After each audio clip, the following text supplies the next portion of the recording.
Welcome to the Love Story with Lisa channel. Today, we're bringing you a brand new story. I am the princess who married 1,000 miles from home. Think you can bully me? One word from me and I'll silence you all. Preface: I am the eldest and most noble daughter of the Prince of the Western Pacification, and His Majesty the Emperor has bestowed a marriage decree upon me, betrothing me to Zhang Chong, Marquis of Eternal Tranquility. Only after traveling 1,000 miles to marry into his household did I discover that Zhang Chong already kept one favored concubine, one official concubine, and a 2-year-old illegitimate son. To make matters worse, the favored concubine was Zhang Chong's own cousin, Yang Limei, who was 6 months pregnant with his second child.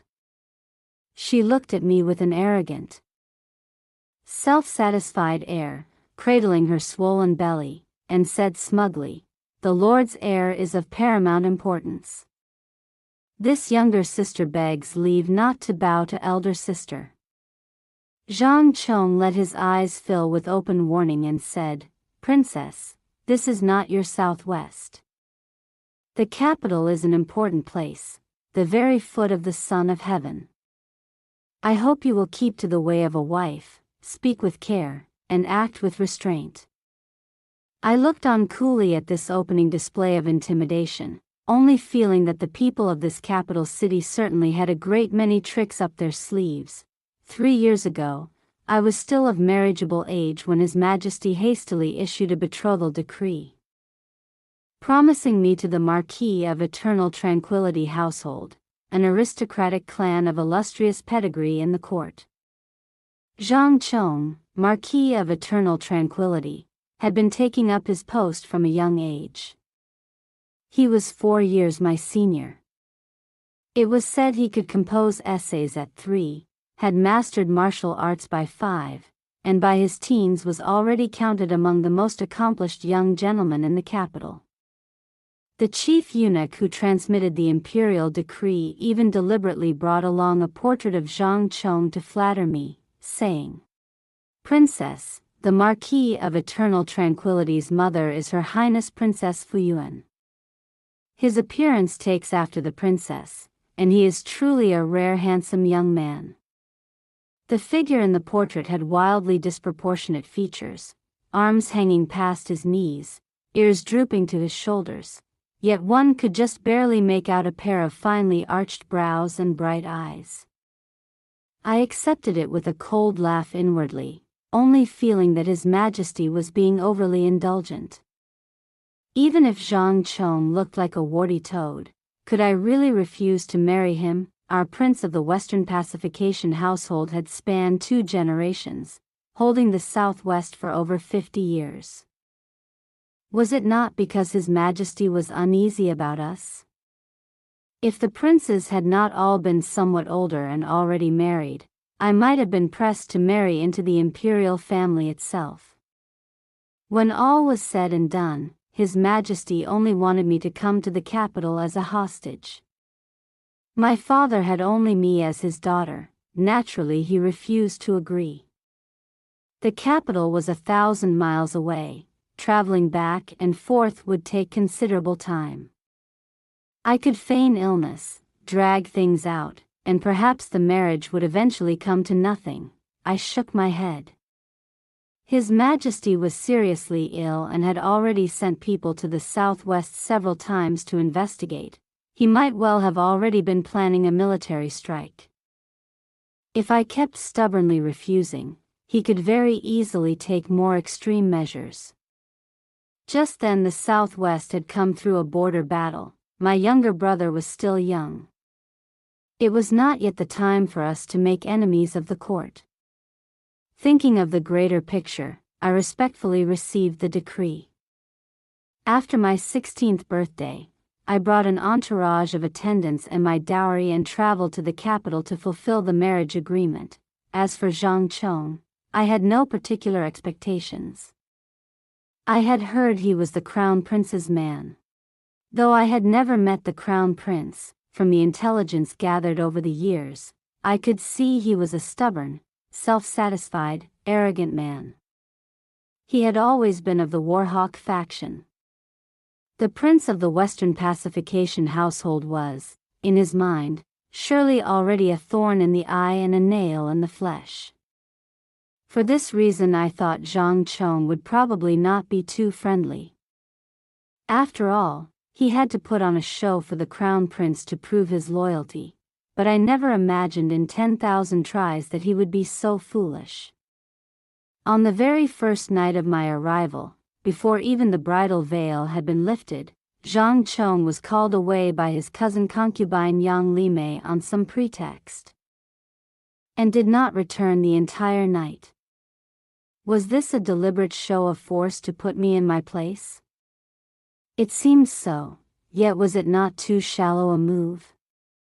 Everyone I had brought with me was outraged, especially my old wet nurse Granny's son, who cursed him furiously at the top of her voice. This marriage was decreed by the emperor himself, and yet the Marquis of Eternal Tranquility dares treat it with such contempt. If the prince were here, he would certainly break that dog's legs of his. I burst out laughing. Zhang Chong's legs really were like a dog's. Since I never intended to be a proper wife to Zhang Chong anyway, I calmly removed my makeup and jewelry, told everyone to rest, and thought no more of it. Looking at these events, however, it seemed the relationship between Zhang Chong and the crown prince was not particularly close. If I were in his position, I would have done everything possible to win over and flatter me first, to stabilize this person, who could later be used as a piece on the board against the prince of the Western pacification household. I would absolutely not have been so hasty to make a clean break and instead try to court the crown prince's favor with a display of loyalty. One could only say that Zhang Chong's vision and schemes were truly limited. It was not until the second day after I arrived at the Marquis of Eternal Tranquility's household that I finally met my dog-legged husband. He did not even stand beside me. After I had been introduced to all the relatives in the household, he hastily summoned his favored concubine Yang Limei and his official concubine Ren Pianpian, telling them to present tea and perform the concubine's salutation to me. Granny's son stood behind Yang Limei, leading a plump, white-cheeked little boy by the hand. Yang Limei herself was displaying her belly of 6 or 7 months, her face full of haughty self-satisfaction.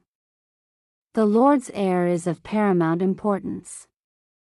This younger sister begs leave not to bow to elder sister.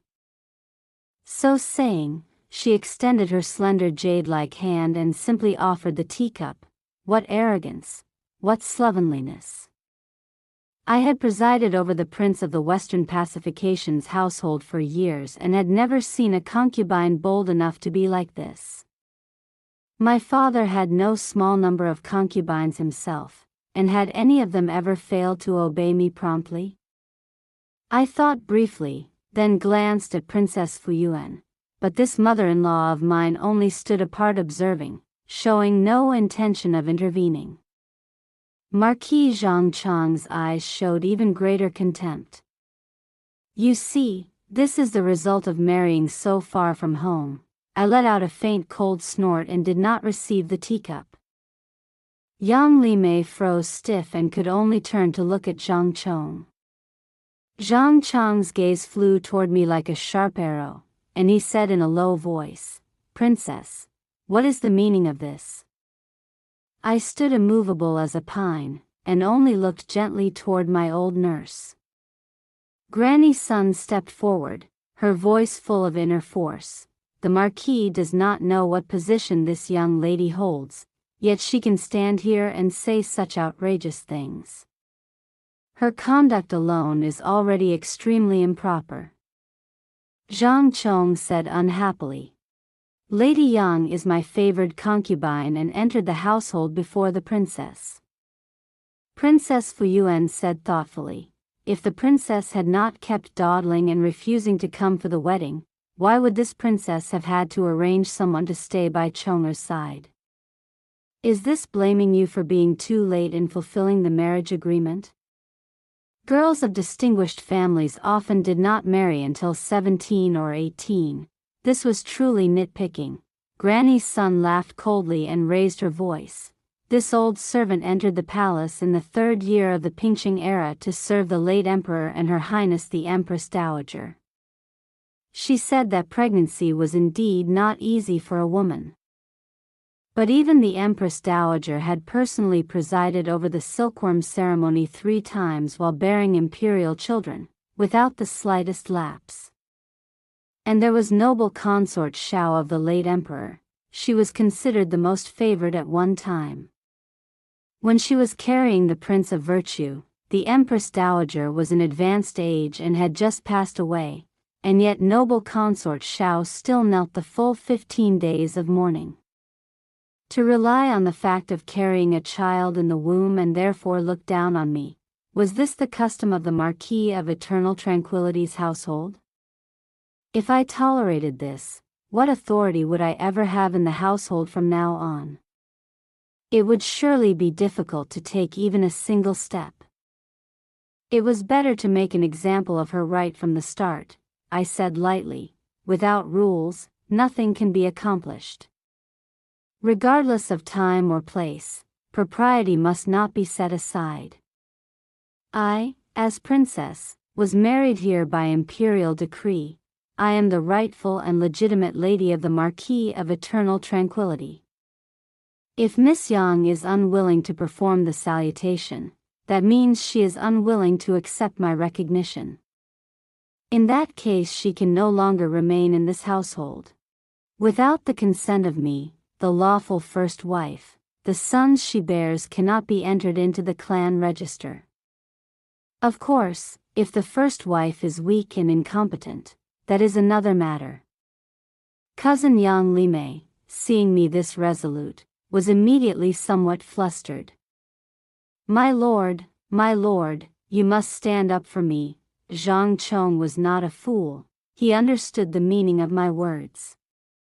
He immediately became hesitant and irresolute, but at this very moment, having already come so far, to back down now would turn everything they had done before into a laughingstock.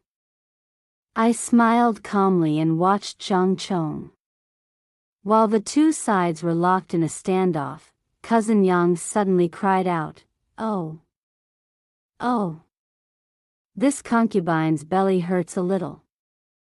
The maid beside her was very quick-witted and called out, "Lady Dinyang has not felt well since last night. She must have stirred the fetal qi. What are we to do now?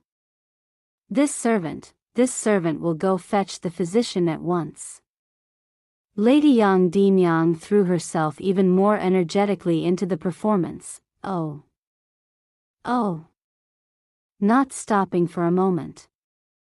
Zhang Chong, seeing a convenient pretext to step down, hurriedly said, "Quickly, go call the physician. What are you all standing there gaping for? Hurry and help Lady Yang Dinyang down. Wanting to run? Not so easy." I waved my hand and said, "Wait, I have brought a physician from the Prince of the Western Pacification's household who can take a look at Miss Yang's condition." Yang Limei's maid rolled her eyes and said disdainfully, "Our Lady only sees old Dr. Song of West Main Street, who is the only one skilled at difficult deliveries." Zhang Chong also said coldly, "The Southwest is just a peaceful backwater. What good physicians could there be? Don't go stirring up trouble." What an idiot. I gave a cold laugh. The person I have brought is the elder physician Zhang Yuanjing. I wonder if any of you have heard of him? The moment those words fell, everyone in the household began whispering among themselves.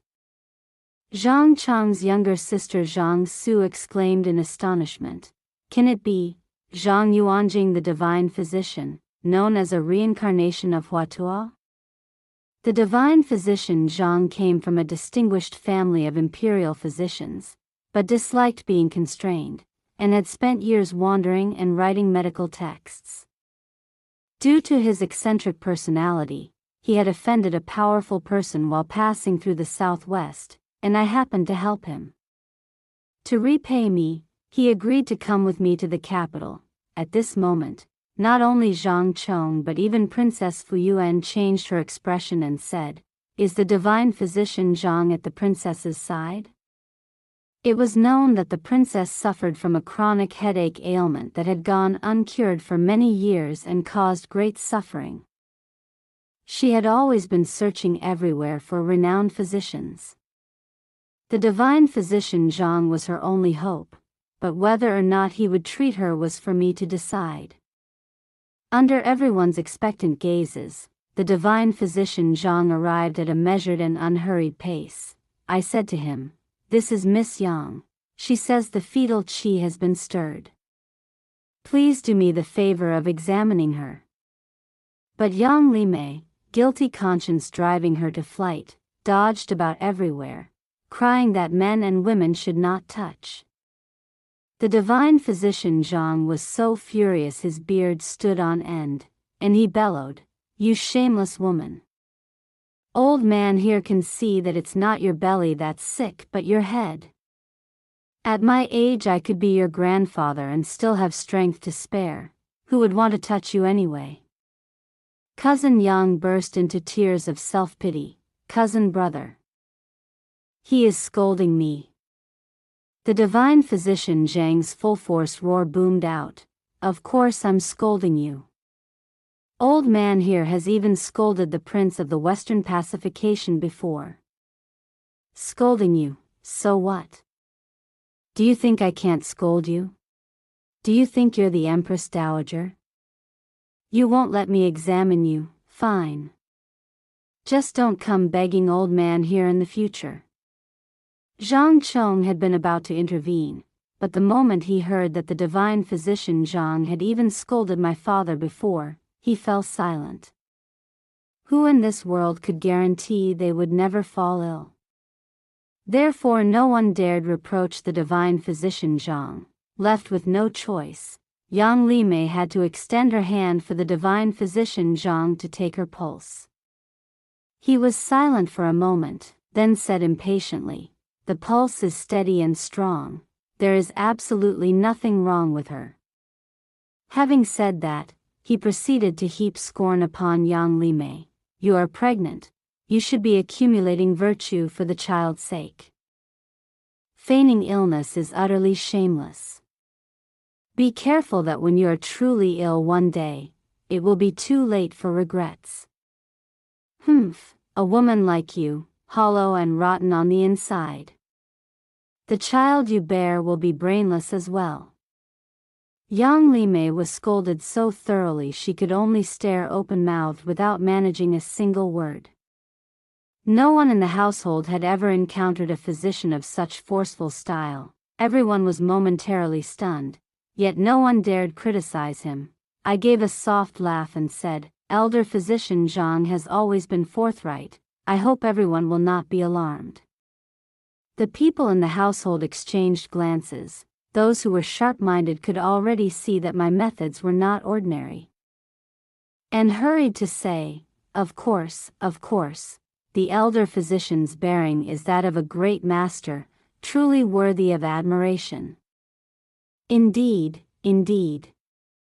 With just a small display of ability the situation had already reversed, and now it was time to reclaim a little recompense for the distress suffered. Granny's son stepped forward and said contemptuously to Yang Limei, "Miss Yang, the physician has already declared you were feigning illness, so stop making a spectacle of yourself here. You chose to be a concubine. Do you still want to keep your face? One must not be so dishonest. Now hurry and present the tea salutation to the princess." Yang Limei's face was filled with shame and resentment, but she could do nothing. Every word Granny's son had spoken was reasonable and impossible to refute. Moreover, the divine physician Zhang's scolding had genuinely frightened her. She feared that continuing to pretend would truly harm the baby in her womb.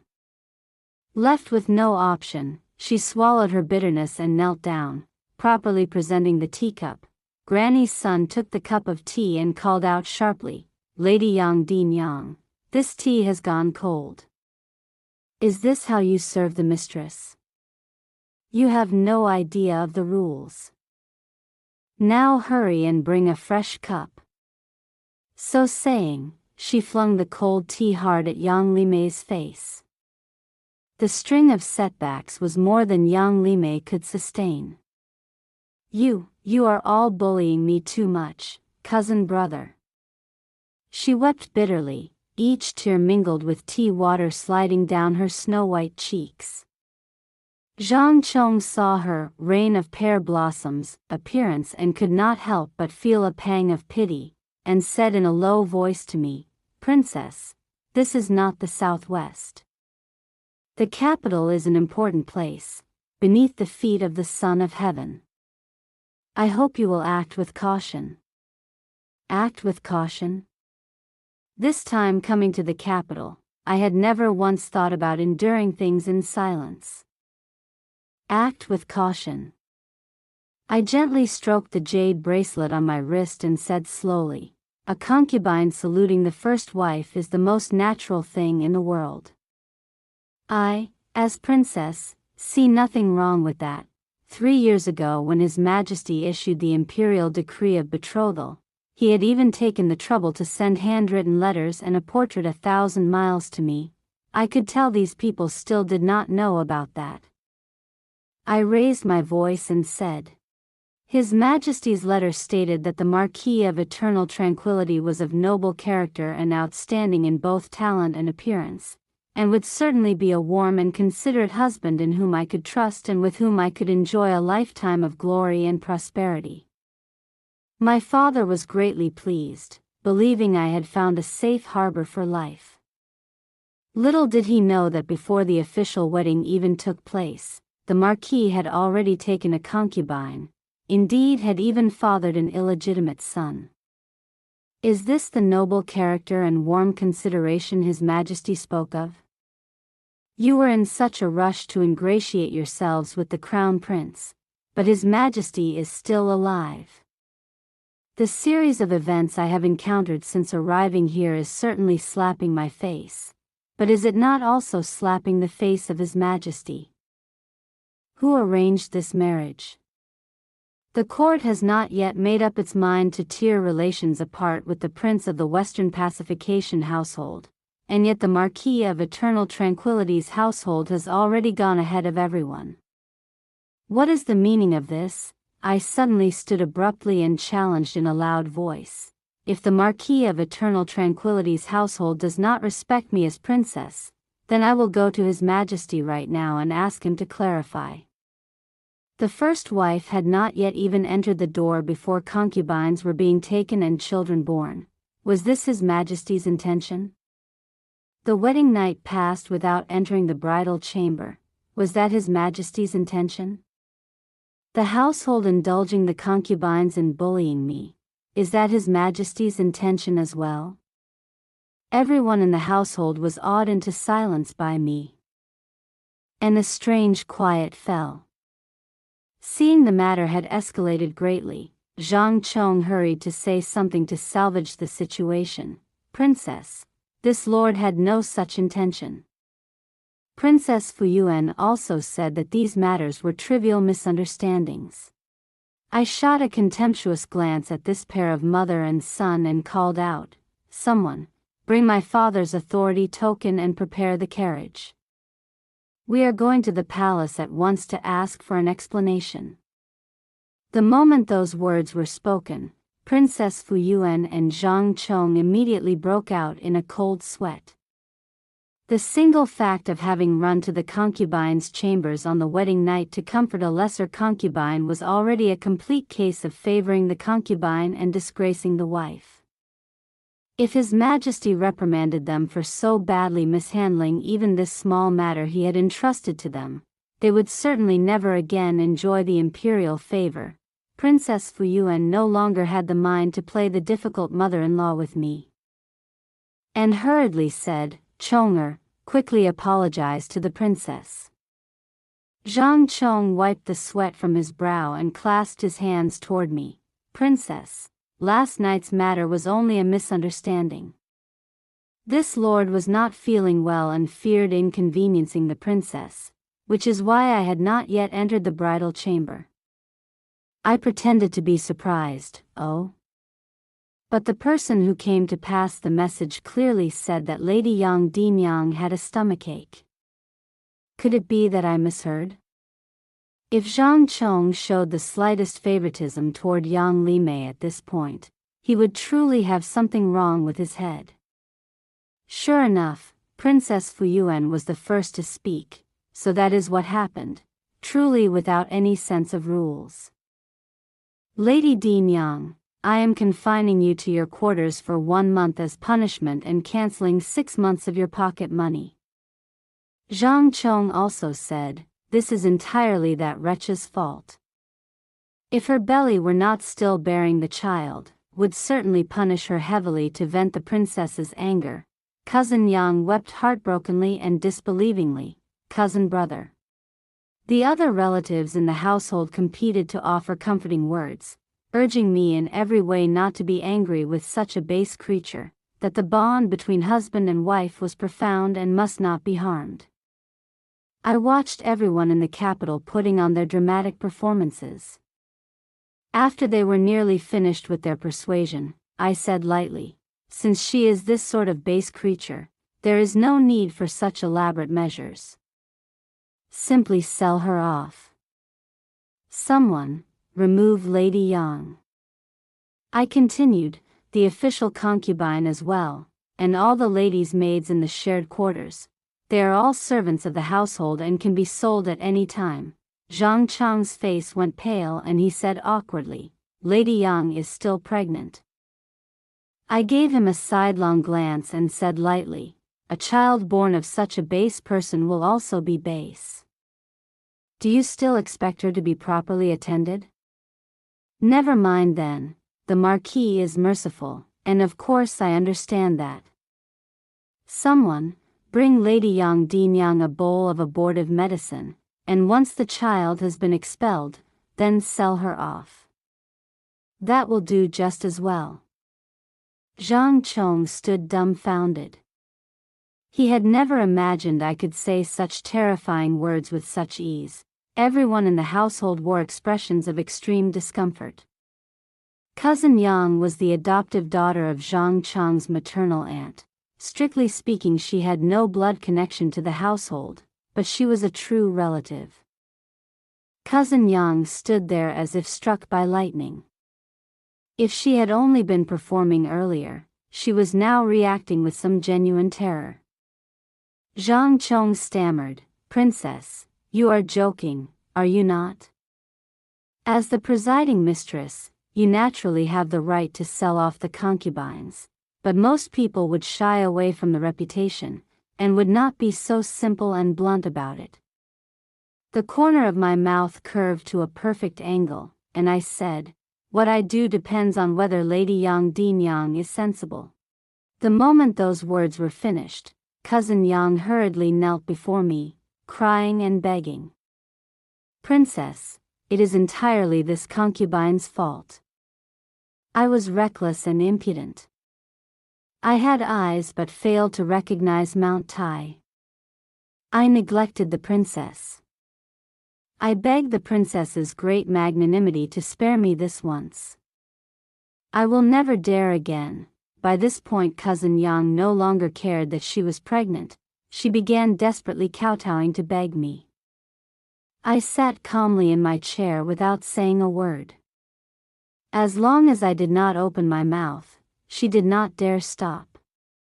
By the time her forehead had turned red as a bone, she finally could no longer hold out and collapsed sideways, gasping. Everyone showed expressions of reluctance. Zhang Chong was even more torn with grief. Right at this moment, the little boy standing behind Cousin Yang saw his mother struggling so, broke free from his wet nurse's arms, ran over and said tearfully, Mother, Mother, are you all right? Then he pointed at me and shouted, Father! Father! This nasty woman is bullying Mother. Kill her, avenge Mother. An unexpected trouble had appeared right in the middle of everything. I raised an eyebrow with interest. Cousin Yang was scared witless and clamped the boy's mouth shut, saying, "Be quiet." Perhaps her grip was too tight. The boy felt pain and cried even harder. I walked over and said gently, "You are Lady Yang Din Yang's son?" The boy cried, "I'm not talking to you. You are a nasty woman." Zhang Chong hastily said, "Children do not understand things. He speaks nonsense." "Princess, you." I stroked the boy's chin with my long gold-tipped nails and said coldly, "I am your mother now." "Call me mother," the boy cried all the more loudly. "You are not, you are not. You are a nasty woman, you are bullying my mother." Illegitimate sons could only address their birth mother as Lady Din Yang. The servants in the household should have been drumming this into the child over and over before I arrived. Clearly no one had regarded me with any respect at all. Princess Fuii raised her voice sternly. "Why have you not taken him away?" I let a smile cross my face, one that made people uneasy. I said, "He is said to be flesh and blood of the Marquis. Of course it is my responsibility to educate and care for him. Come now, Granny's son, take this child away and teach him carefully. Instruct him in propriety."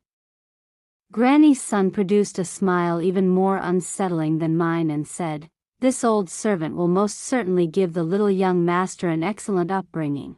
Cousin Yang had already been reduced to a trembling wreck, the moment she heard that I was taking the child away. She threw herself at my feet as if deranged. "Princess, princess, do not take my child." "Princess, this concubine was wrong, 10,000 times wrong, all the fault is mine. The child is innocent." Looking at her like this, she seemed to be having convulsions. I gave a cold snort and said, "What do you mean, your child?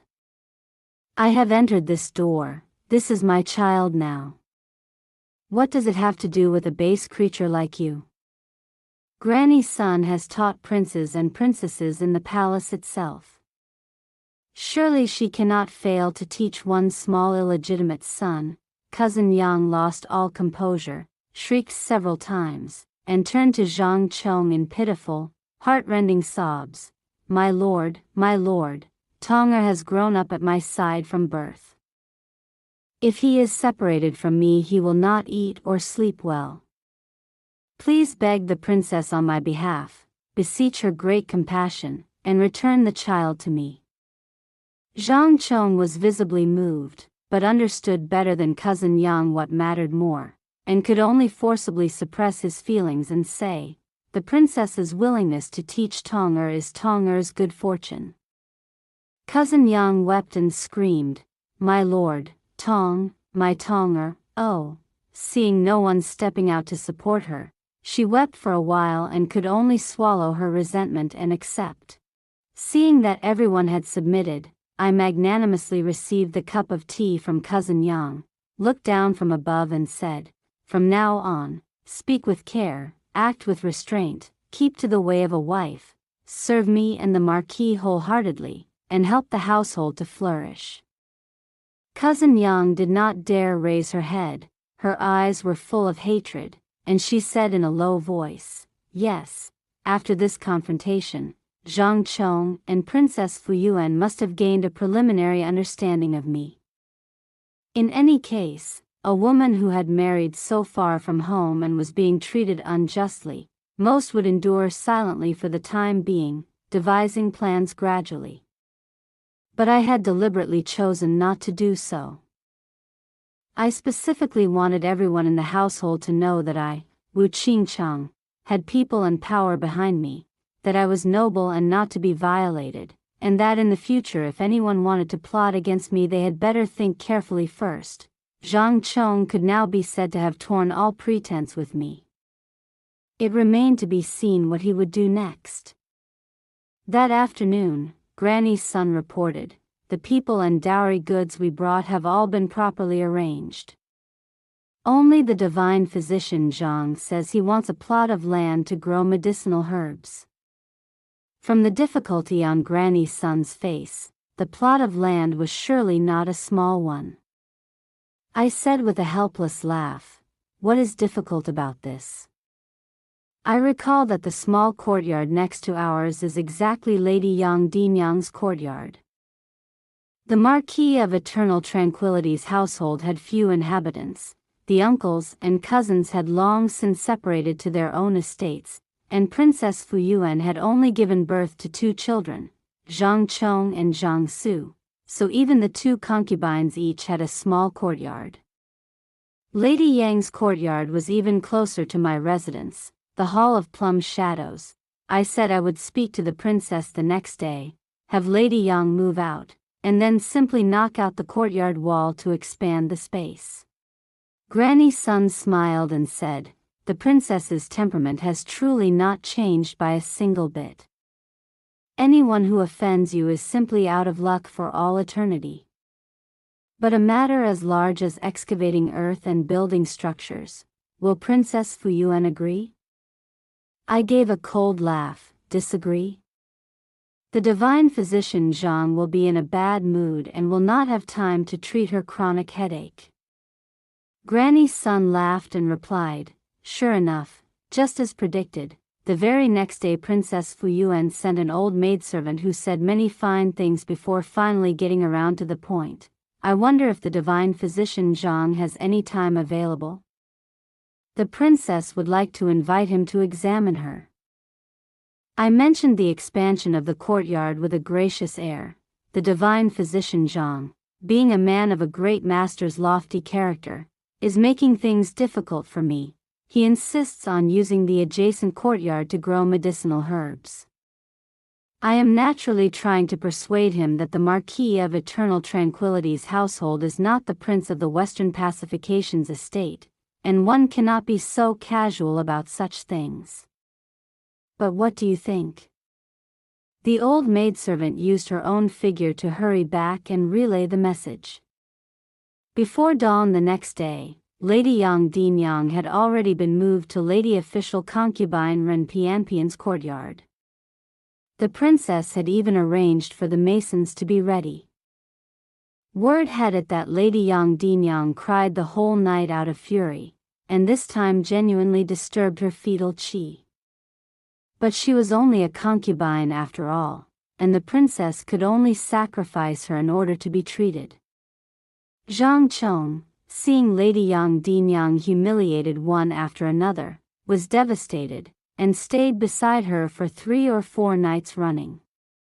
This made Lady Official Concubine Ren quite uncomfortable as well. She had originally been living peacefully on her own, and now she had been forced to give up half her quarters to Lady Yang. On top of that, Zhang Chong came every day to keep cousin Yang company. Lady Ren was so furious she spent every day making snide, veiled remarks at people. Lady Official Concubine Ren was Zhang Chong's official concubine, the daughter of a wealthy merchant. Her looks were by no means inferior to Yang Limei's.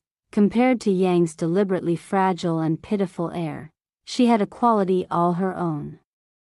So after lavishing affection on Lady Yang Dinyang for a few days, Zhang Chong hurried off to console Lady Ren, keeping himself tremendously busy. He had never set foot in the main courtyard since the second day after the wedding when he met me, as though he were deliberately starting trouble with me. As if I did not seek him out, he would simply keep pushing me aside indefinitely. I gave a cold laugh. That wretch had best never come back. A few more days passed. The courtyard renovation was finished and the divine physician Zhang's medicine hut had been set up. After Princess Fuii invited him 3 times and 7 more, the divine physician Zhang at last strolled over grandly to examine her. Upon returning, the old gentleman told me that Princess Fui's chronic headache was an inborn condition and would not be easy to cure. He said that even he would need to perform acupuncture more than 10 times before there was any improvement. More than 10 times? That few? I cleared my throat, frowned and said, the princess is getting on in years. One should not be hasty about treating illness. I believe at least 50 sessions would be needed for a complete cure. Of course I needed to always keep a hold over her.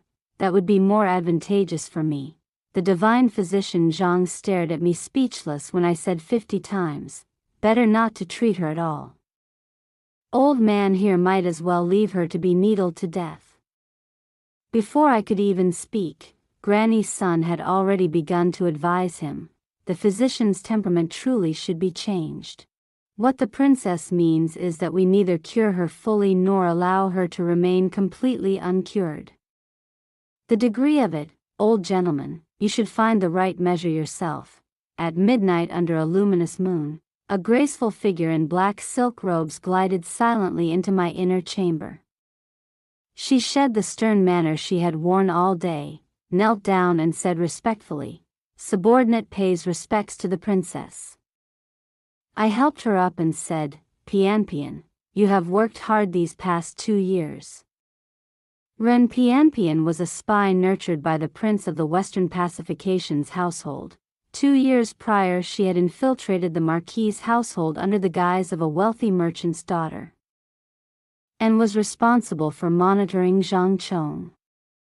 Besides her, there were 5 or 6 others of my people planted in the household, positioned at various posts. After all, since I had to marry here, my father had made thorough preparations long in advance. "Princess, your subordinate never imagined you would truly come in person." Ren Pian said with feeling, "Our people in the capital have been building up for many years. Someone has always been needed to come and hold the center." I said, "This time coming to the capital, I bear a great responsibility. The marriage is merely a matter of going with the tide.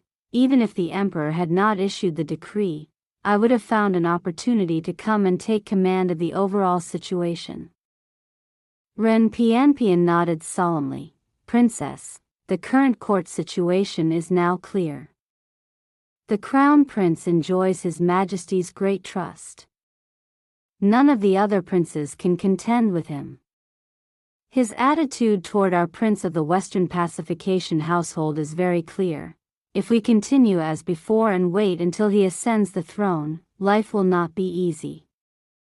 I curled my lip in a cold smile and said slowly, "The reason I came this time is precisely because of this crown prince."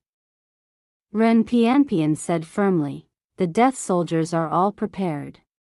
Should we proceed with the assassination?"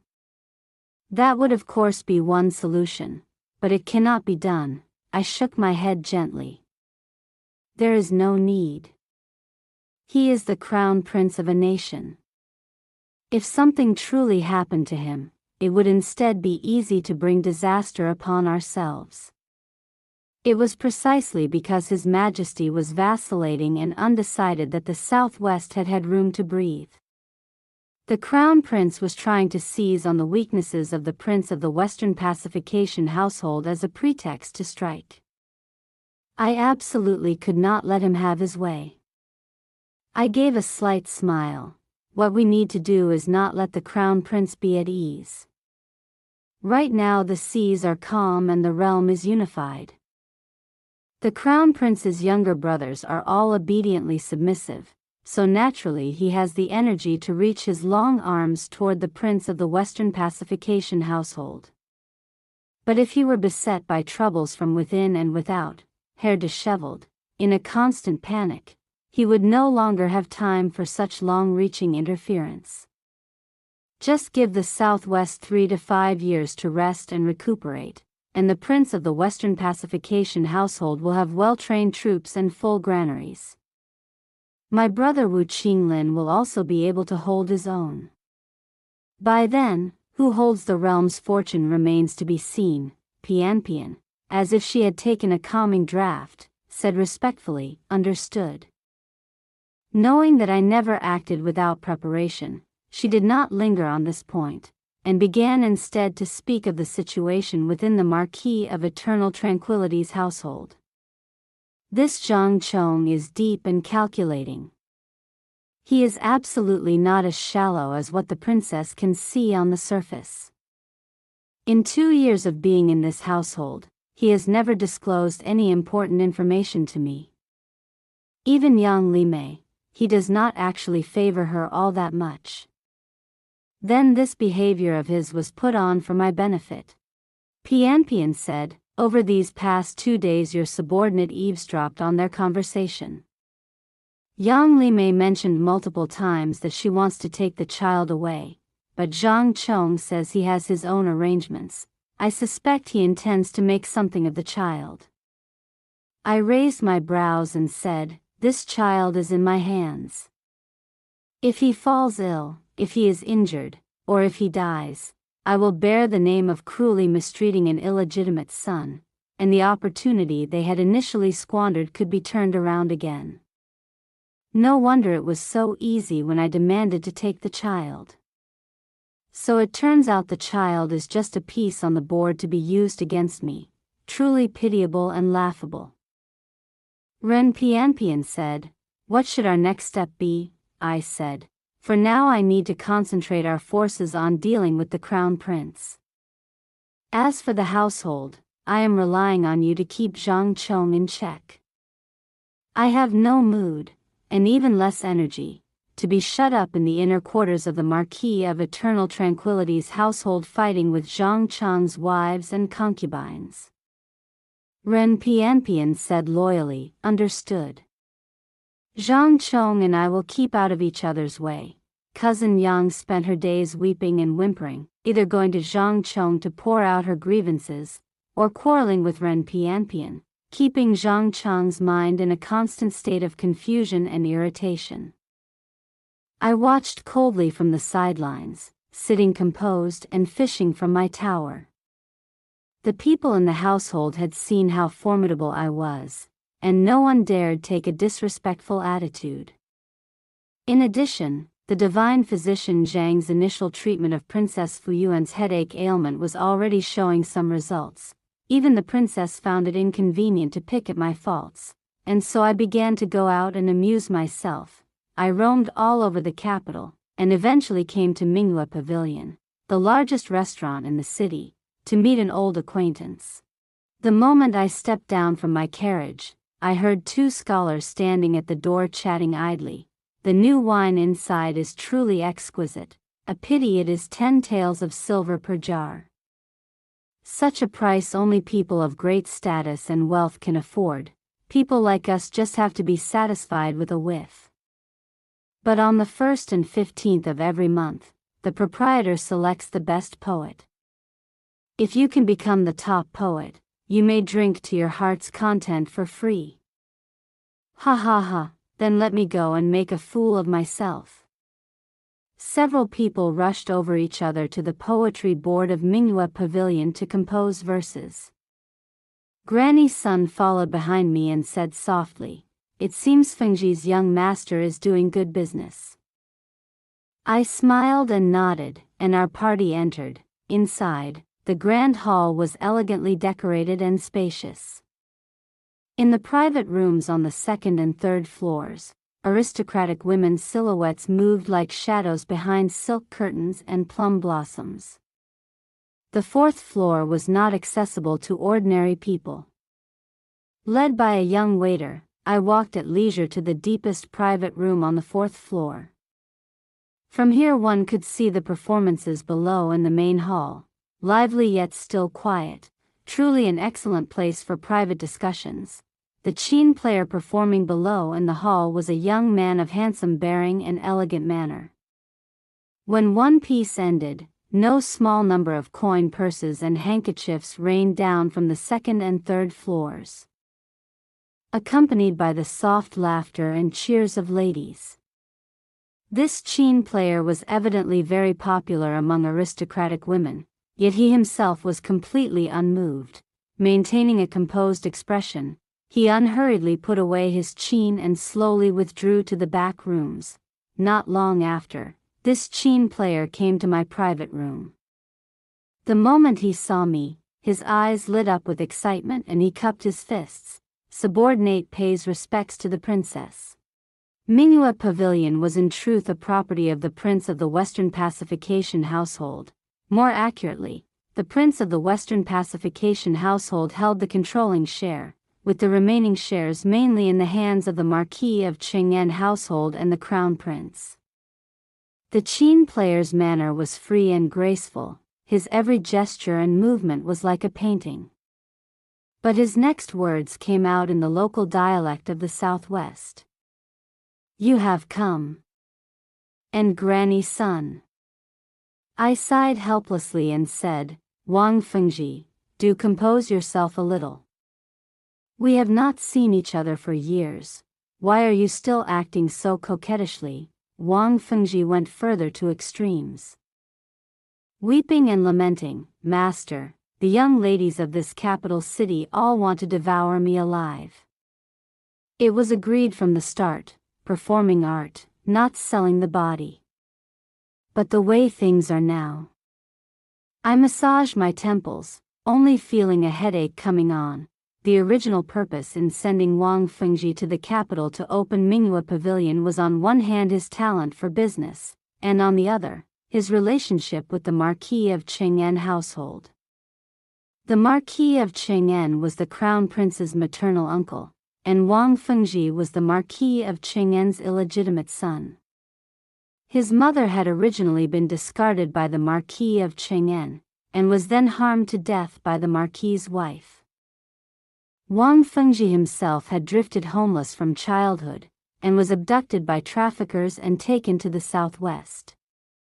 Fortunately, my father the Prince of the Western Pacification rescued him and brought him back to the royal household to raise.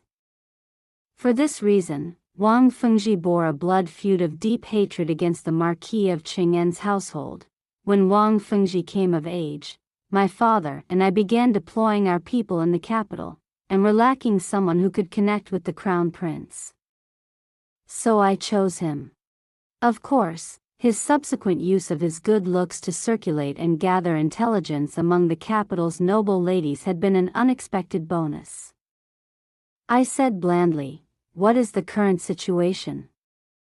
Wang Fengji, seeing that I had asked about official matters, straightened up and answered respectfully, "This year's profit share has still not been delivered to the Crown Prince's household. The Marquis of Cheng'an has sent people to press for it several times, and your subordinate has been putting them off." I nodded, "Well done." Wang Fengji was very pleased at my praise. He smoothed the 2 locks of hair at his temples with a charming gesture and said, "Many thanks, Princess.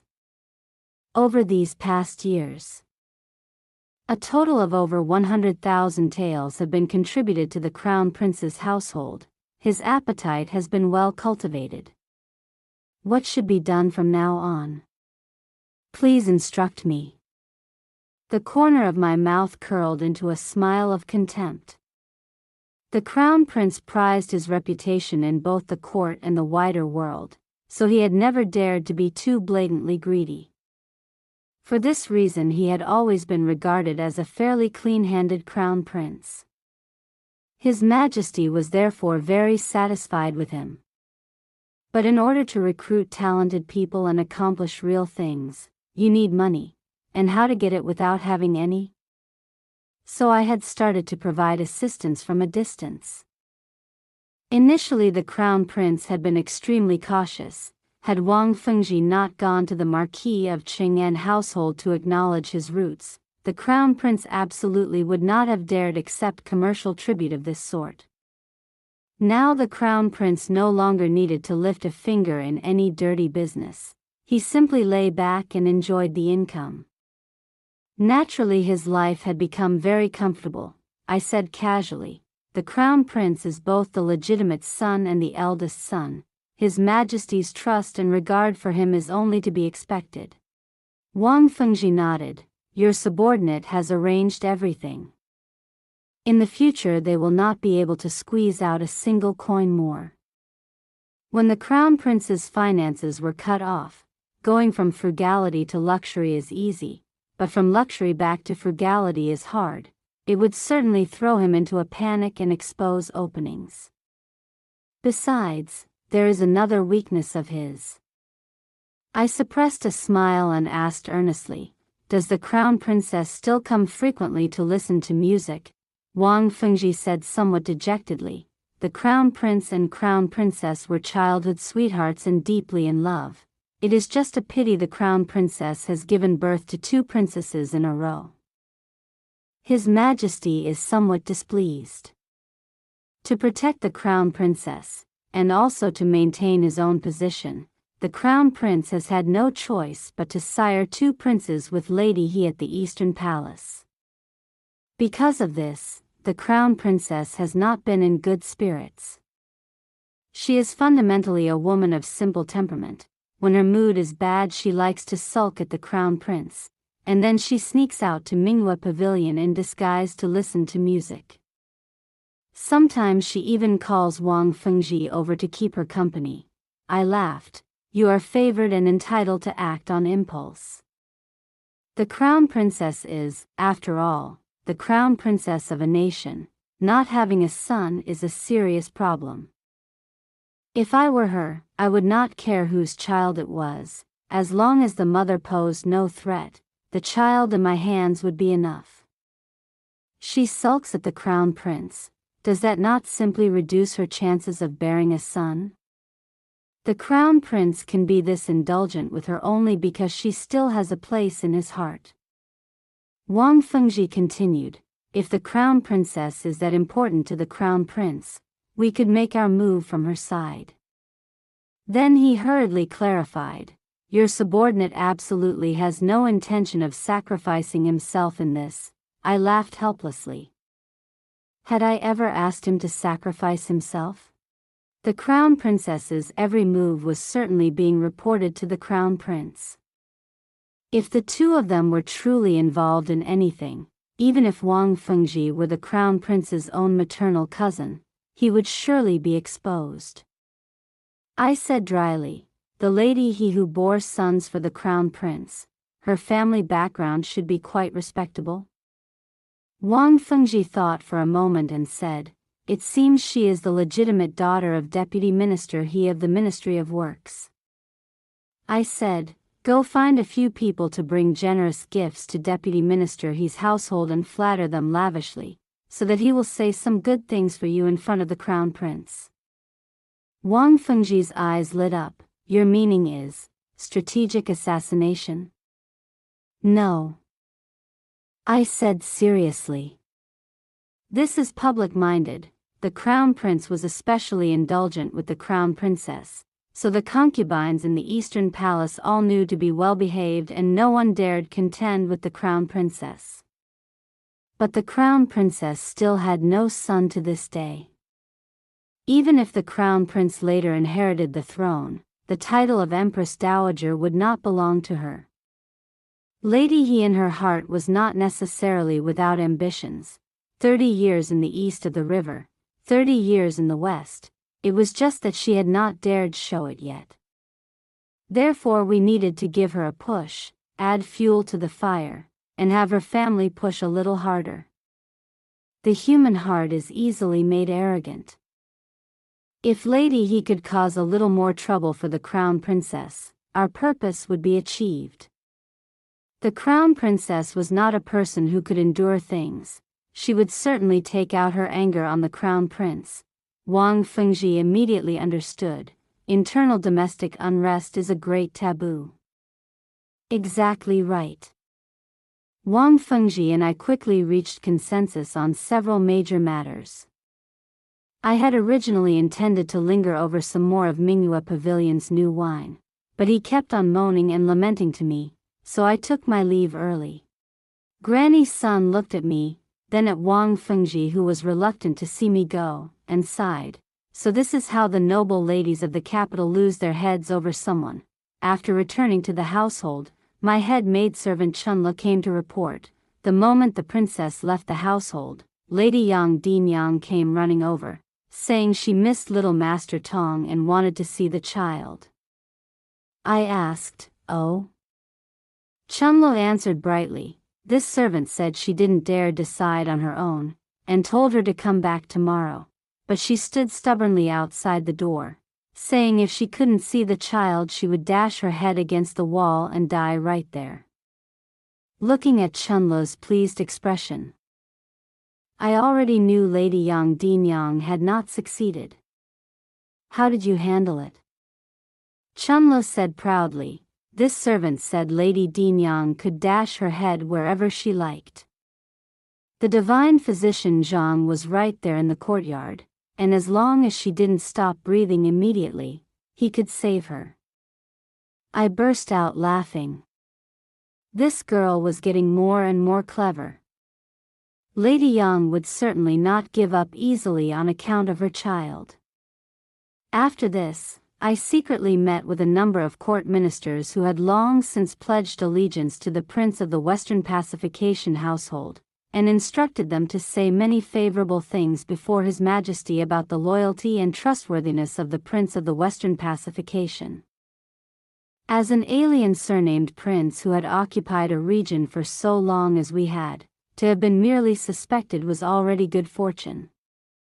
And thus another month or so passed.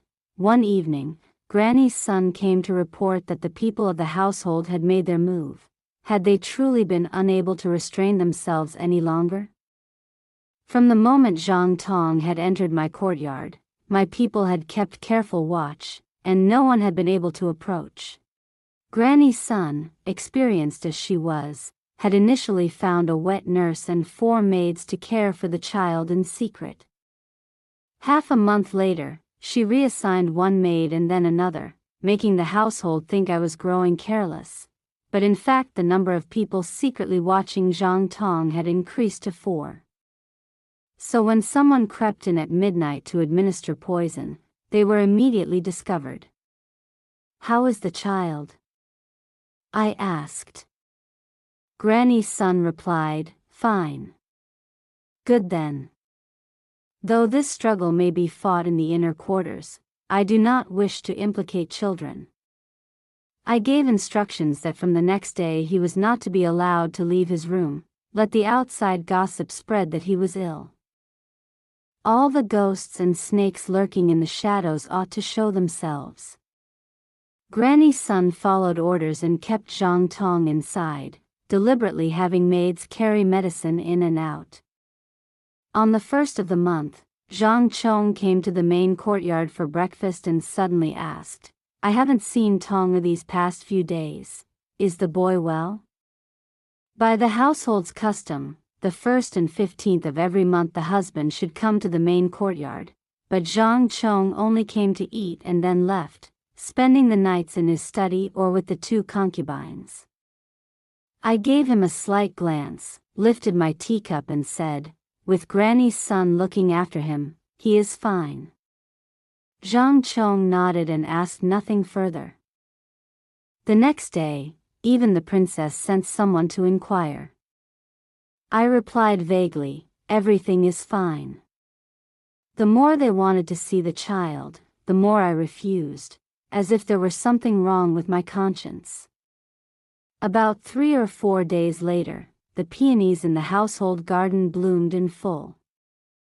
Princess Fuii held a banquet to invite the ladies of the household to a flower viewing party. As the daughter-in-law, I had to stand and receive the guests. In the main hall everyone was chatting merrily when the princess consort of Yu County suddenly mentioned, "Today I have brought my Maojier along. Quickly call little Master Tong out, children play better together." Maojier was the princess consort of Yu County's eldest grandson. The princess smiled slightly. Tong Jier is still learning manners at the princess's place. The princess consort of Yu County added, "The princess is the prince of the Western Pacification's only legitimate daughter. She must raise children very well. Quickly bring the child out so we may all admire him." So saying, all eyes fell upon me. I hesitated. Master Tong, has been suffering from a slight ailment lately. I fear passing it to others. It would be better to leave him resting in his room. Just at this moment, Lady Yang Dinyang walked in from outside, weeping with her great belly.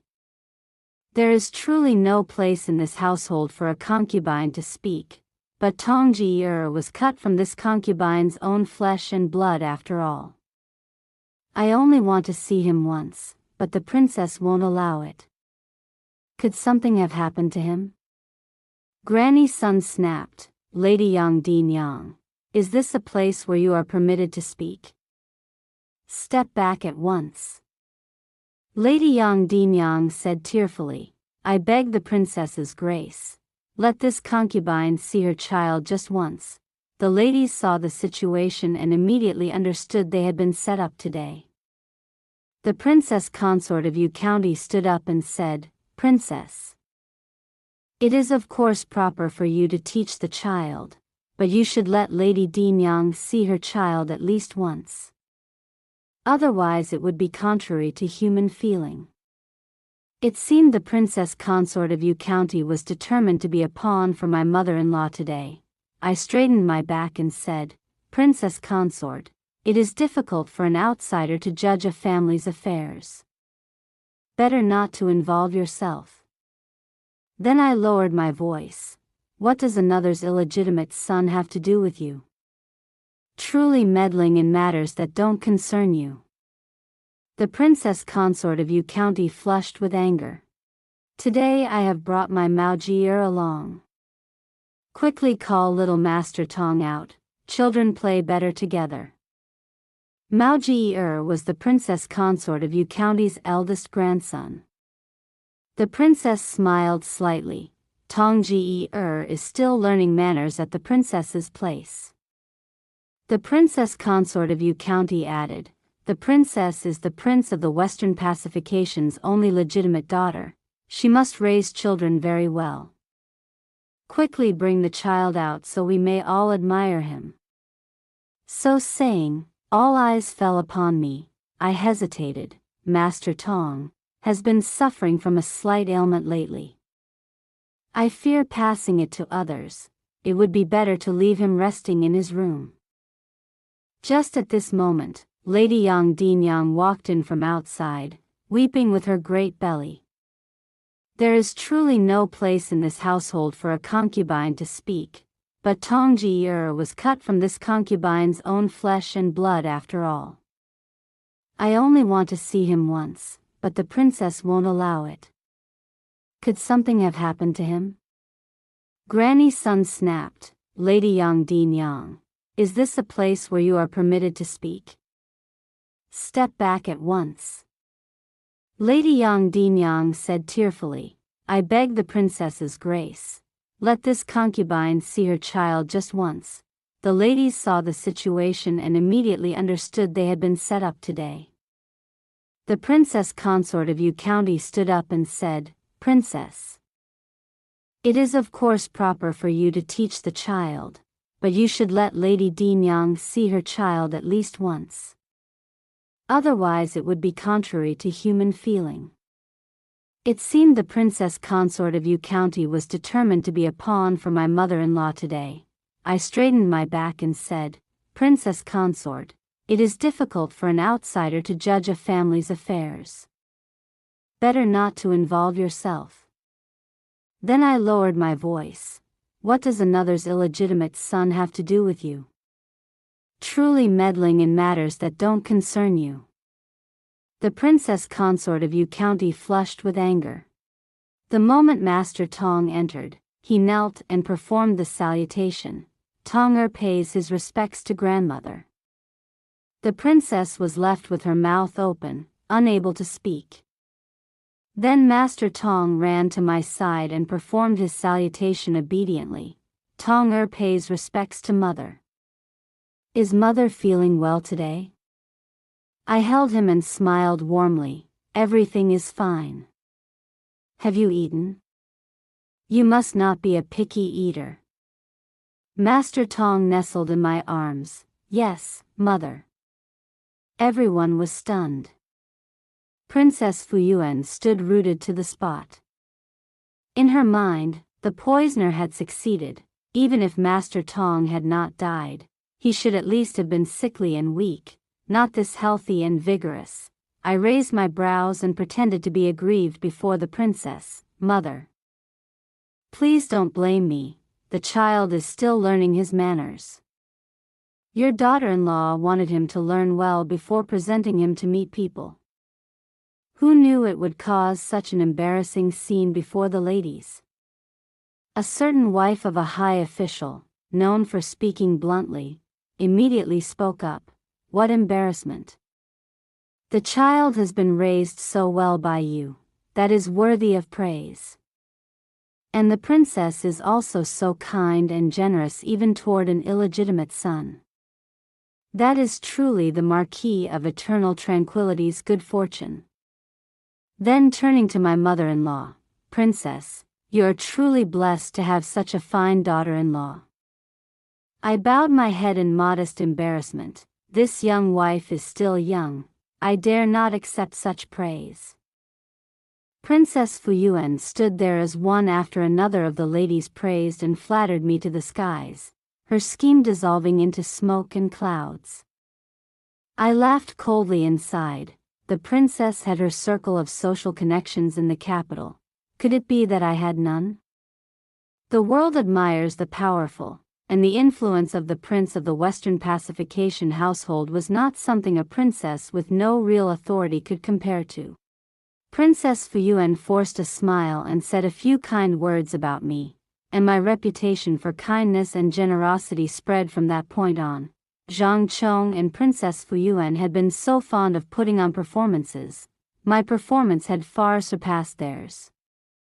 In the end, the one who suffered most from the failure of the scheme to persecute the illegitimate son was Lady Yang Dinyang. Because when Master Tong was brought out, he said to her, Lady Dinyang, Mother says I must learn my manners well before I am allowed to come visit you. When she heard the word mother, Lady Yang Dinyang burst into tears like a rainstorm. Who would have known but that she thought her son had already died? It was laughable. Killing achieves nothing. It is winning the heart that I enjoy most. Zhang Tong was only a child of 2 or 3 years. Granny's son was particularly good at teaching children. Every day I needed to do nothing but put on a gentle, attentive face, say a few kind words to him, and over time he would come to regard me as family. Give it 1 more year, and I would make him not even bother with his own birth mother. After the ladies had all gone home, I went to settle accounts with the princess. Your daughter-in-law discovered 5 days ago that someone had crept into the Hall of Plum Shadows intending to poison Master Tong. The princess's face twitched. Is that so? I said calmly, of course. The culprit turned out to be the head steward of the front courtyard, Lian Qing. Your daughter-in-law has already caught him, he has confessed, and has further named the mastermind as a personal attendant close to the Marquis. The princess's veins stood out green, her voice shook. You already knew someone had poisoned Master Tong. Why did you not report it to me sooner? Of course, to create the fine theatrical scene of today. I took out my handkerchief and dabbed the corner of my mouth, saying gently, Mother, one must have the person and the physical evidence in hand before it is convenient to report. Since it involved someone close to the Marquis, it would be better to summon him for a confrontation so everything could be made clear. Princess Fuii naturally disagreed and said furiously, Call who? That treacherous servant was certainly making false accusations. The Marquis's own son. What reason would the Marquis have to harm him? I agreed. Your daughter-in-law thinks so too. In that case, let us hand him to the authorities and let the officials deal with it. Princess Fui's eyes went wide. Family matters must not be aired in public. Don't you understand? She was afraid the officials would uncover something damaging to Zhang Chong. Actually, I had no intention of making it a big matter by handing it to the authorities. Anything involving the imperial clan, the authorities would not dare judge anyway. I played along. If mother has given that instruction, so be it. Someone dragged that villain Lien Qing out and beat him to death for the crime of attacking his superiors. Princess Fuii ground her teeth. Too ruthless. I gave a cold laugh. Cannot do this, cannot do that. This daughter-in-law does not understand what the princess intends. According to the great code of law, a subordinate who attacks a superior must be severely punished. Being beaten to death without implicating the family is already a great mercy. I said through gritted teeth, if we were at the Prince of the Western Pacification's household, I would exterminate his entire clan. Princess Fuii shrank back. A cold sweat broke out. She sighed, very well, do as you see fit. Lien Qing was dragged to the front courtyard and beaten to a pulp. Everyone in the Marquis of Eternal Tranquility's household went silent, holding their breath to get through the days. Granny's son reported, the villain Lien Qing has been traced. He was relying on the fact that his grandmother was Zhang Chang's wet nurse. He threw his weight around on the outside and would sooner or later have died badly anyway. This sort of person is just right for sharpening one's blade. The next day was neither the 1st nor the 15th of the month, but Zhang Chong still came to the main courtyard for a meal. I thought he had come to interrogate me. Who would have guessed his expression was amiable and his manner warm, as if nothing had happened at all. Remembering Pianpian's words that Zhang Chong was deep and calculating, I could more or less guess his intentions. Since I had arrived, Zhang Chong and Princess Fuii had both suffered crushing defeats in 2 confrontations. Outside, the word had spread that the Marquis of Eternal Tranquility was muddle-headed and had favored his concubines at the expense of his first wife, while the Prince of the Western Pacification's princess was strict and fair in governance, kind and loving even to her illegitimate stepson. The contrast of reputations between the 2 sides was now starkly apparent, and he needed to do something to salvage the situation. While I was still thinking, Zhang Chong had already placed a piece of braised pork in my bowl. Is the princess comfortable in the capital? I have already asked someone to find a renowned cook from the southwest to invite back to the household to ease your homesickness. I smiled awkwardly. The Marquis need not go to such expense. My father has already sent his best cook. I accept your kind intention, but you needn't bother. Zhang Chong was not offended and nodded. Father-in-law loves the princess so dearly. It is truly admirable. In the future I will make greater efforts to treat you well. Then he tried to take my hand. I felt nauseous and quickly covered my mouth. Zhang Chong missed and asked, Princess, are you unwell? I took the handkerchief Chunla held out and said gently, I must have eaten something spoiled, or perhaps heard something unpleasant. Zhang Chong stood motionless for a moment, then sighed, Princess, how long will you stay angry with me? We are husband and wife after all. We must spend our whole lives together. I have already come down a step. Should you not also let go of your anger? He looked at me sincerely, his voice gentle. Princess, it was my fault at the start. I hope you will give me an opportunity to make it up to you, to love and care for you. We will be a pair truly made for each other. Before leaving, Zhang Chong did not forget to send me a lingering sidelong glance. My eyes ached just looking at him. Granny's son called out loudly, better to stand outside and watch dogs fight than to look at his face. The several maids including Chunla chimed in without cease. I pondered and replied, he flips his attitude very quickly. I thought he would hold out against me for a while before changing his tune. Granny's son explained, "The princess is still young and has not seen through men like this.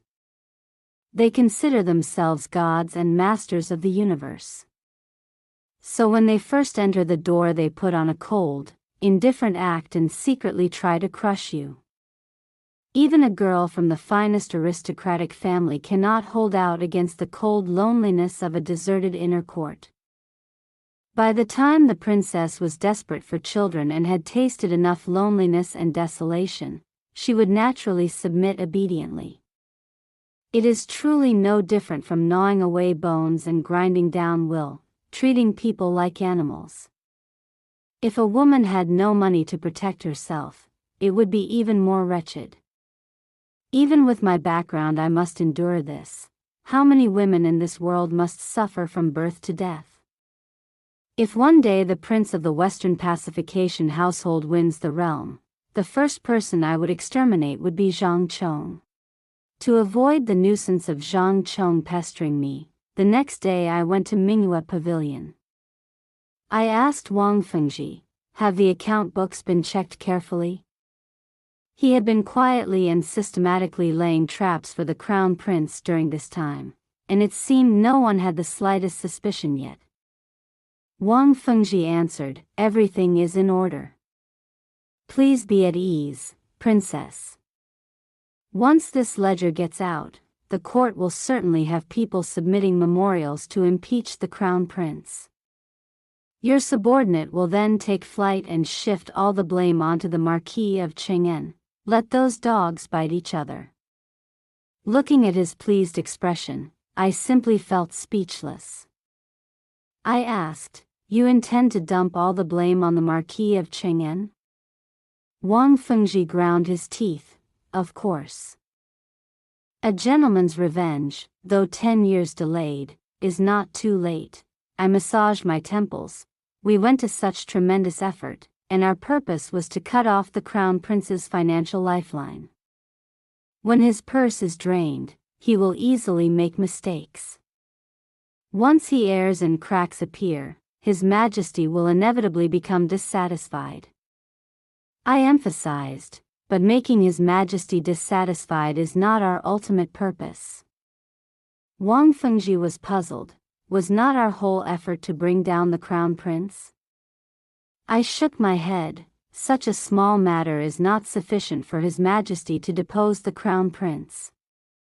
With the status of crown prince, as long as he does not commit high treason or become utterly stupid, His Majesty will not waver in his decision.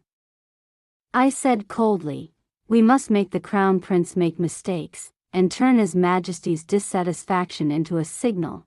That is when other princes will see an opportunity and have ambitions to contend for the throne. Therefore I have never intended to drag the crown prince down from his position. Even if someone else took that place, the Southwest might not necessarily escape danger. The best approach is to let them tear each other apart for a few years. Only then can the Southwest rest and recuperate in peace." Wang Fengji cupped his hands. "The princess is truly farsighted."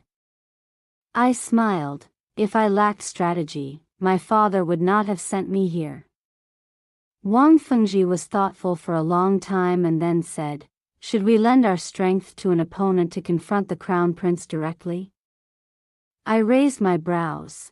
"Finally you have said something that fits my thinking. And for this reason, the blame should not be placed on the Marquis of Cheng'en but on this person instead." Wang Fengji suddenly realized, in that case, to contend with the crown prince at this time, your subordinate believes only Prince Xian could. He was born of a noble consort. His maternal grandfather is the Minister of the Board of Rights. This man is gifted and capable, with the ability to genuinely challenge the crown prince. I answered forthrightly, "If I were to choose, I would choose Prince Yu." Wang Fengji was briefly taken aback. Prince Yu was the most unassuming and steady of all the princes, famous for caring nothing about worldly affairs. Furthermore, his relationship with the crown prince was actually quite good. His expression conveyed opposition. I said, but Prince Yu has advantages the other princes do not. He too was born of the Empress, a legitimate son of the central palace. If he were older than the crown prince, he would certainly have a chance to ascend the throne. Moreover, while Prince Yu outwardly appears to want nothing from the world and seeks no fame or gain, his actual conduct is extremely meticulous. I hear he has always been helping the Hanlin Academy compile texts, and His Majesty praises him highly. His Majesty considers him a bookworm, and the Crown Prince has likely become contemptuous of him, yet among the civil officials, Prince Yu's reputation is very high. The key point is that a dog that can bite doesn't bark. I don't believe Prince Yu has no ambitions whatsoever. Wang Fengji was enlightened in a sudden flash of understanding. The princess, from thousands of miles away at the Prince of the Western Pacification's household, sees more clearly than your subordinate does here. I said, it's merely that one cannot see the true face of Mount Lu when standing inside the mountain. Sometimes an outsider is more clear-headed than someone in the thick of things. Should we help Prince Yu? There is no need, I replied. At this point doing such things would be too conspicuous. The Crown Prince has just met with misfortune and Prince Yu suddenly rises. His Majesty will become suspicious, and everything will only become more troublesome. If Prince Yu has a sharp political nose, he will naturally know what to do. If he lacks even that ability, then let him spend his whole life serving as a banner holder for the Crown Prince. I said, just the Crown Princess's matter and the account ledger alone are enough to keep the Crown Prince perpetually vexed and troubled. I then gave Wang Fengji detailed instructions. Whenever friction arose between the Crown Prince and Crown Princess, he must energetically try to mediate. How should Wang Fengji mediate?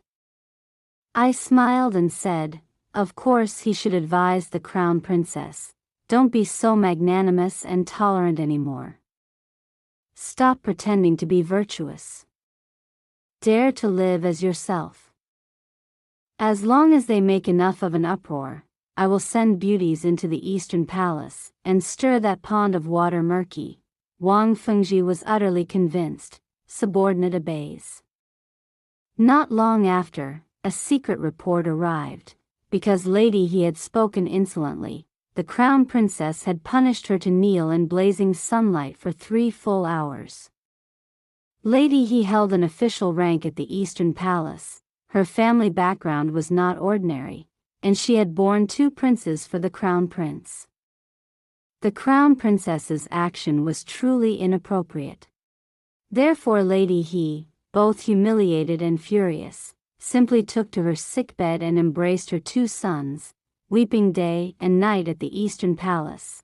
The Crown Prince naturally heard the news and was displeased.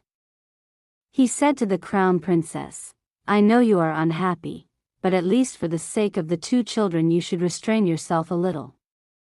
The Crown Princess flew into a rage, poured out all the old vows and promises he had made, and angrily accused the Crown Prince of faithlessness and ingratitude. The Crown Prince finally lost patience and ground out, then what do you want? The Crown Princess said, Lady He dares to be so insolent only because she relies on having borne 2 sons. I want to take both those children and raise them myself. This put the Crown Prince in a very difficult position. The Crown Princess had already raised 2 princesses. If she now took in 2 more princes, it would be hard to manage all of them properly. Lady He also had relatives on her maternal side. Doing so would certainly make the senior officials displeased. So the Crown Prince thought it over many times and still did not agree. The Crown Princess believed the Crown Prince had undergone a change of heart, and the 2 of them had a tremendous quarrel, scratching and tearing at the Crown Prince until he bled. Very few people knew of this. After all, it concerned the private quarters of the Crown Prince and Crown Princess, but His Majesty still got wind of it. He had already harbored some prejudice against the crown princess, and so issued orders confining her to the eastern palace to rest and recuperate, forbidden to venture outside. Word had it that when Prince Xian heard of this, he even quoted historical allusions in open court to ridicule the crown prince, making the crown prince so furious smoke came out of his head. At the same time, while the crown prince's inner household was in flames, I had Wang Fengji spread word of a fabricated account book from Mingyue Pavilion, while shifting all the blame onto Prince Yu. The crown prince was accused of the crime of seizing commercial interests from the people and greedily accumulating wealth. Mingyue Pavilion also formally closed its doors. However, these blows were still not enough to truly wound the crown prince. It was only when all the evidence pointed to the backstabber being Prince Yu that the crown prince was truly heartbroken. Even as blood brothers, the crown prince could not simply storm into Prince Yu's residence and demand an explanation. Was it really he who had been playing tricks? So Prince Yu, in a state of complete ignorance, had unknowingly and deeply offended the crown prince. I had quietly sown the seeds of brotherly rivalry between those two. After Wang Fengji had set up the crown prince and the Marquis of Cheng'an, he could not continue to remain in the capital. I advised him to disguise himself thoroughly, leave the capital, and return to the Prince of the Western Pacification's household, but he flatly refused, insisting on infiltrating the Marquis of Eternal Tranquility's household to continue helping me. Out of concern for his safety, I said, I do genuinely have a few loyal household guards, but if you infiltrate them I fear it would be too conspicuous. His appearance was far too outstanding and would be easily discovered. Wang Fengji thought it over at length and finally listened to me. He disguised himself as a maidservant and slipped into the Hall of Plum Shadows. Thinking of the deep friendship between us over so many years, I turned a blind eye and let him do as he pleased. Perhaps before long he would grow bored and go obediently back to the southwest. But after infiltrating the Hall of Plum Shadows, Wang Fengji threw all the household guards into bewildered turmoil. This fellow truly lived up to his name as someone who enchanted 10,000 people wherever he went. I stood behind the latticed window watching him sweep the courtyard, willow brows and phoenix eyes, a graceful figure, light as a soaring dragon, graceful as a gliding swallow. I could not help but sigh. It seemed that trading on his looks was Wang Fengji's destiny. Granny's son noticed my faint smile and hesitated for a long time before saying, "Princess, a woman's youth passes quickly. Do not torment yourself unnecessarily." I said absently, "What torment do I suffer?" Granny's son leaned closer and whispered, "The princess labors day and night. During moments of leisure, you should also seek some pleasure and entertainment." Seek pleasure? I hesitated briefly, then followed Granny's son's gaze and understood what she meant. Old Granny's thoughts were truly quite open-minded. I suppressed a laugh and replied, "I have no inclination at the moment. If Granny is interested, I can play matchmaker for you." I wondered what expression Wang Fengji would make. Granny's son laughed back. This old servant has no interest in someone as flirtatious and inconstant as him. I laughed until I tilted sideways. So it seems Granny prefers someone steady and reliable like the divine physician Zhang. A month later, Lady Yang Dinyang went into labor and delivered a pretty little baby girl. Princess Fuii joyfully cradled her granddaughter and gave me a sidelong glance, saying, "No matter how capable a woman is, if she has no children beside her, in the end she is empty-handed." Princess, would you say this is not so? I laughed and replied, "Exactly so. Thanks to your grace, I now have both a son and a daughter, just like you." Princess Fuii drank her tea to calm herself, then said with some resentment, "Chong'er has made overtures to reconcile. If I were you, I would use that to step down gracefully. If you keep being this stubborn, when Chong'er has a house full of children and grandchildren, you will still be alone. That taste is not going to be pleasant." I curled my lip in a cold smile of contempt. As if I even wanted to. That evening, Zhang Chong came to the main courtyard for dinner and said to me, "I hear you are quite fond of Lady Yang's daughter. Shall I bring her over for you to raise?" I shook my head. "That's not necessary. I took Zhang Tong in initially only to establish authority. Am I to take the daughter too? What does this place think it is, a charity house?" Zhang Chong said gently, "True enough, you should have your own child. An heir born of us would be our legitimate son or daughter." His eyes were full of deep, ardent feeling, as though I and he had some predestined bond from a past life. I suppressed my revulsion and asked, "What do you actually consider me to be?" Zhang Chong said blankly, "Of course, my wife." This was the moment to clearly draw the line with Zhang Chong.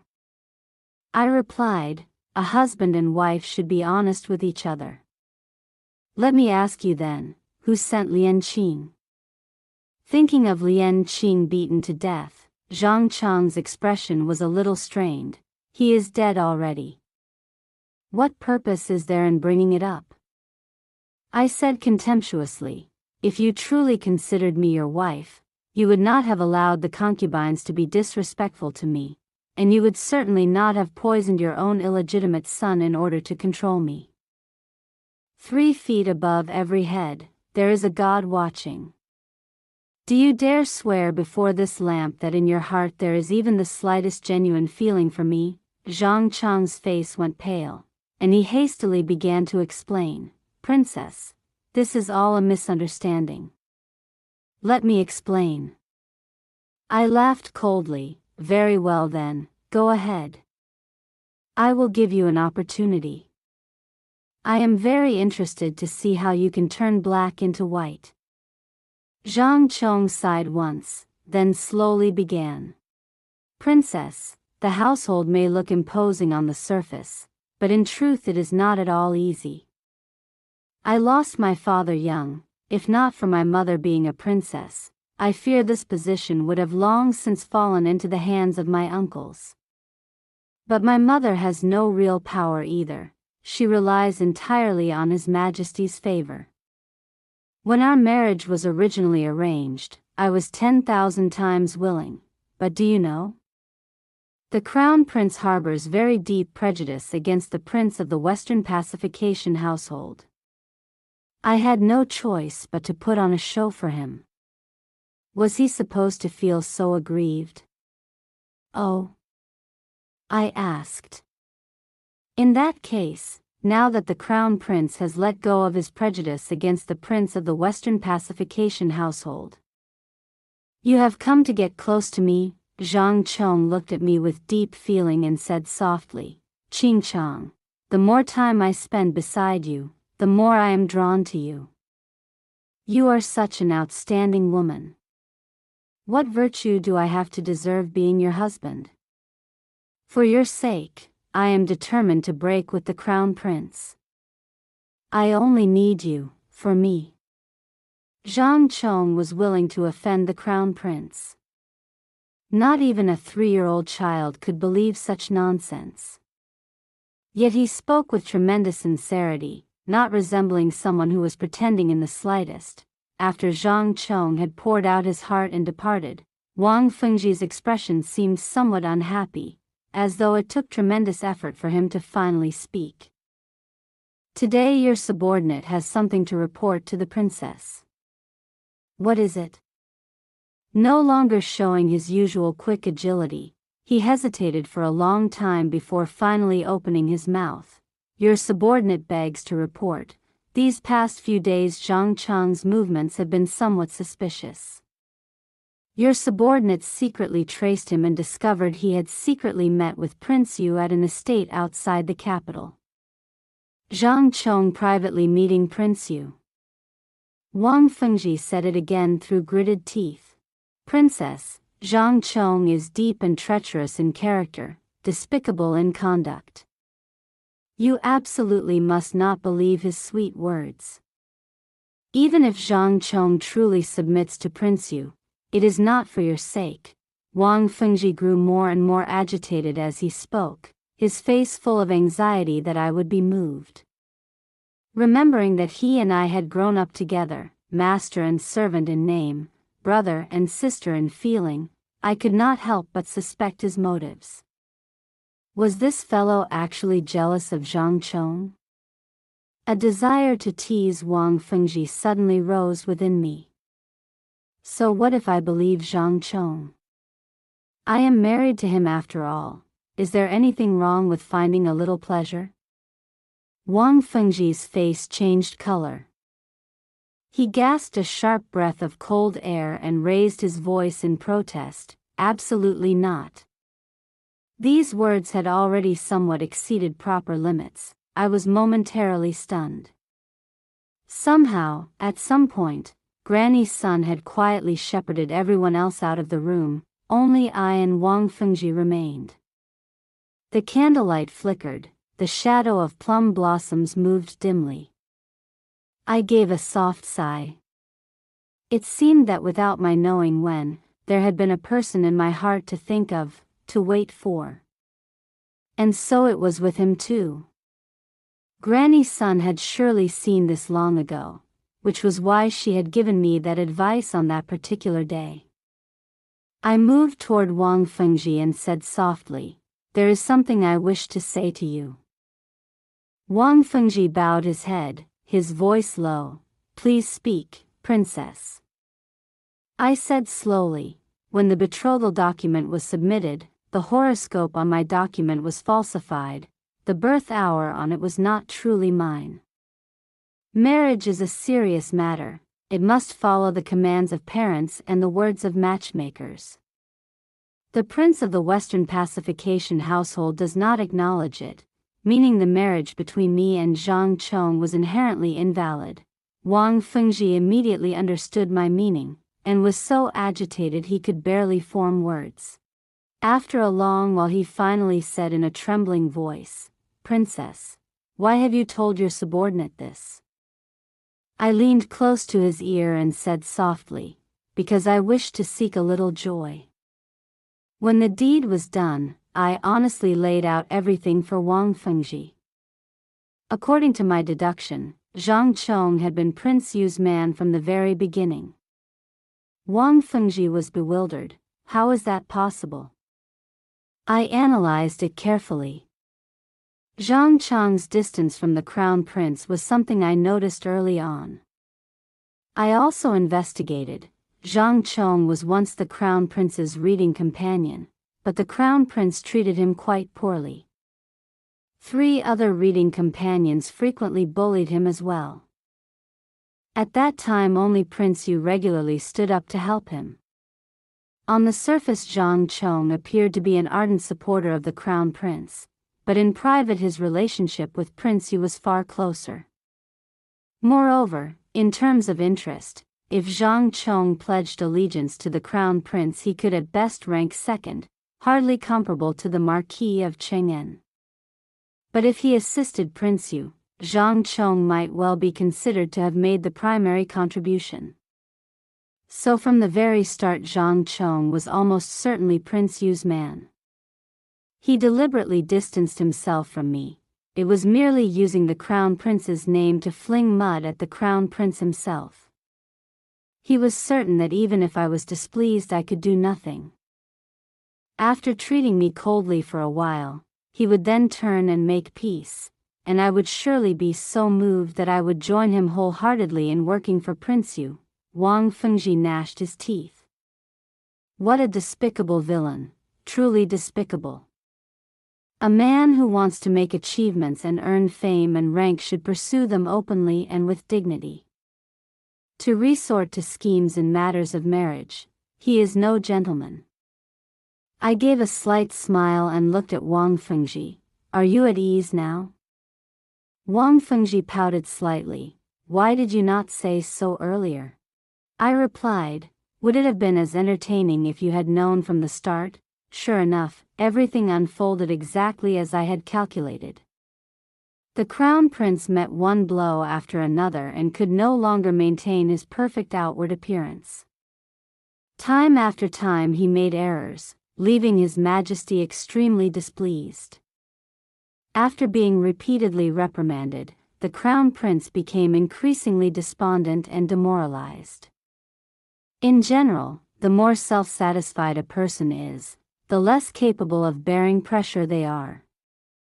In smooth times no one notices, but in adversity this type of person is absolutely untrustworthy. The crown prince fell on hard times. Prince Xian was overjoyed and celebrated with a banquet in his household. He openly recruited court officials, bought loyalty, and displayed his ability to govern before His Majesty, but this behavior enraged His Majesty. His Majesty had already been troubled by the crown prince's lack of concern. Now Prince Xian not only failed to support his brother wholeheartedly but was nursing ambitions to usurp the throne. How aggravating. So Prince Xian lost imperial favor even before the crown prince did. Even noble consort Shao in the palace was implicated and demoted a rank, and the minister of the Board of Rights suffered even more severely. He nearly lost both reputation and official position entirely. Meanwhile, the honest and guileless Prince Yu gradually caught His Majesty's favorable attention. In His Majesty's impression, Prince Yu was a man of deep learning who always obeyed orders and handled matters carefully and thoroughly. His Majesty had always been most fond of obedient children. The Empress, too, wholeheartedly cherished Prince Yu.